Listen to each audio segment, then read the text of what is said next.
Friday, if you had a problem, you would try to let the word out and act on it immediately. A lot of folks are wondering in the case of Yahoo, revealing that 500 million of its users could have been hacked worldwide. What took you so long? Cybersecurity expert Stephen Boyer on what's behind that. Stephen, it always seems to happen. We find out in the case of Target and all of that some years back, well after the fact. Why is that? Hey, Neil, pleasure to be here.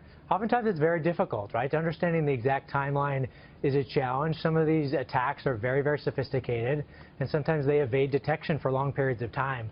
It's not uncommon for some of these attacks and these dwell times to last for years, sometimes hundreds of days. In this case, it was a couple of years, which is a long time, but it's not always easy to detect. So what takes them so long, Steve? Is that they're trying to assess if it's widespread? Usually if you get over 1 million, you could safely conclude it's widespread.